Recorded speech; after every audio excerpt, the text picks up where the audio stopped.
Have you ever wondered why your friendships don't last? And how you look at other people and you see them saying, oh, we've been friends for, I have this group of alumni we have been together for. And then you're sitting down and you're asking yourself, where are my friends?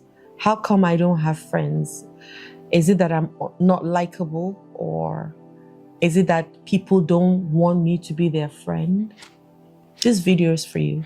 If you are this person, that I'm talking about. It's a tough place to be in, because the level of friendships that you have will determine the quality of life that you live, whether you like it or not. And I mean friendships with family, friendships with friends, friendships with your romantic partner, friendships with your children. All of them have friendships interlaced in them. Friendship with God, which is really big as well, right? And who is a friend? Somebody you deeply, deeply and dearly know and like. That's what I would call my friend. Somebody that I know. And they know me also in return. And what I find is that we have so many different kinds of friendships these days. There's one where you don't even know their surname, but you say they're your friend. Is that possible? You know, and that happened to me for a very long time. And it's almost like a disease that I had. You will ask me, so what's your friend's name? I say, oh, his name is Benga. Benga what? I don't know. And how can you call that your friend? At best, your acquaintance. And so a lot of us have confused friendship with so many things. Oh, well, once again, I mean, your meaning of friendship might be different. I have friends that I haven't seen in 20 years, but if we see today, you will not know that 20 years has kept us apart. The love that we have for each other is real. We don't have to see every day, but we just know that when we connect.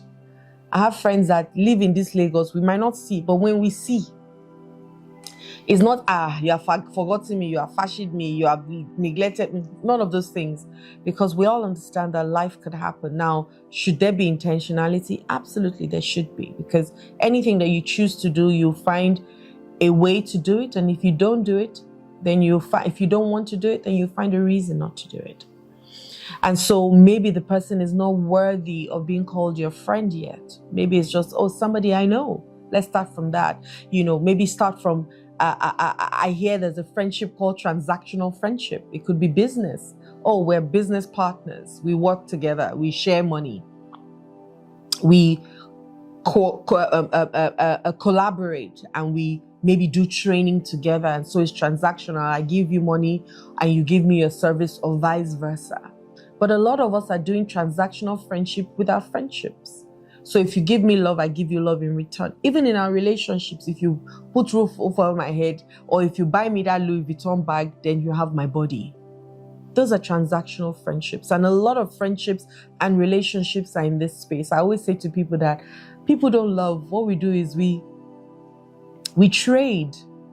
I love you, but you must. That's a trade. So you give me security, I give you my body. If you buy me a car, then as they say, Owolowo Enyile, something like that. I know Shina Peters had a song like that. That if you put money in my hand, my back is on the ground for you. So we're having so much transactional relationships. And transactional relationships have an ending, an expiry point. When I've collected the value that I need from you, that's it.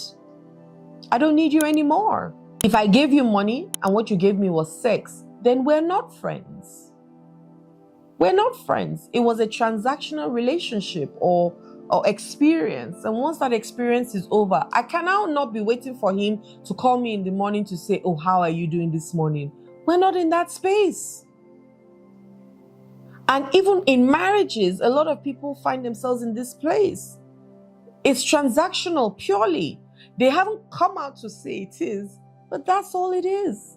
Because when you hear people say, I will show him Pepe, I asked him to buy me that bag yesterday and he refused to buy me. Let me see who will give him sex for the next couple of weeks. Come on. But it's happening. And you that are watching this video, you know it's happening all over the world. You hear men now saying that they have to beg their wives for sex. You hear women saying they have to beg their husbands for sex. When we thought that marriage was going to give us a lifetime of sex, free sex. legal free sex. Let me add that. But now you have to beg her. After 6 months of begging, she now says, oh, babe. Or after 6 months of begging him, he now turns around and says, okay, let me bless you today. That's a transaction. And so a lot of us are in that kind of relationship. We've got to move from there. If you're in a transactional relationship, you've got to move from there. Now, I hear there's another kind of friendship, which, I'm breaking it down because of what, I want to talk about today. But then now there's another friendship of admiration where there's something you have that I like. And maybe I can learn from or glean from. You can teach me. Sometimes your teachers are your friends because they're teaching you stuff. And if you also bring some kind of value, it's transactional that has now moved to, oh, there's something about you that I like. It's no longer just, let me pay you for this service. It's now, let's spend a little bit of more time with each other. I don't need to know you so deeply, but there's something you have that I would like. And so I want to spend time with you to be able to get that knowledge of you. That also is not the highest level of friendship. Because really, do I trust you much with my emotional stuff? Maybe not. Maybe I'm not able to share the things that are really going on with me because I see you as this, this fantastic God. And the moment I don't see you as that anymore, if things happen, if life happens to you, I've seen people who were very wealthy and they had everybody running after them and life happened to them and maybe their businesses crashed and everybody just turned their back on them and carried on doing their own work. What is that? They stopped admiring them because there wasn't anything of admiration for them anymore. And it's like that even in relationships, your romantic relationships. You expect that this person is meant to be able to do X, Y, Z for you. And when he doesn't do it, or you expect that, people tell you, I married him because I believe that he could be a good pastor to me. So when he's not able to preach anymore, what happens? What happens? And so then the next level, I would say, is that higher level of friendship. The kind of friendship that God wants us to have with him, where there's an entry of one another, where you know me, I know you. I know your family history. I know some of your family patterns. I know the things that you like. I know the things that you don't like. I do everything to try not to do the things you don't like and focus on doing the things you like because I want to make you happy.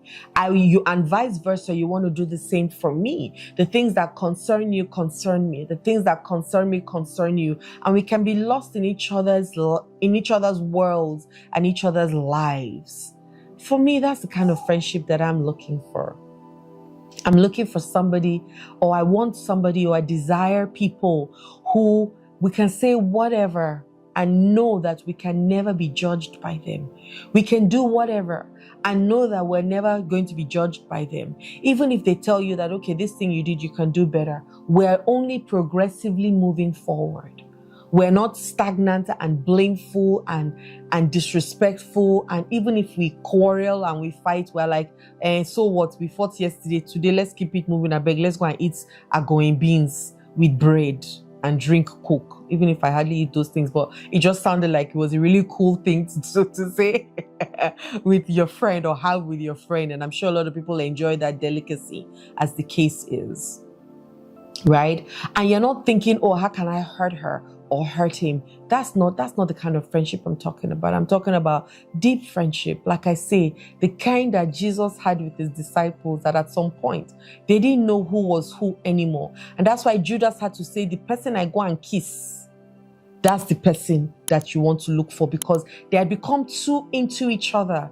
They had become too one, let me put it out. I don't know how to say it. They had become very, very, very united. Let me use that word. That even if he was planning something evil for him, it didn't change the fact that he was not part of the oneness. And that's what I'm looking for.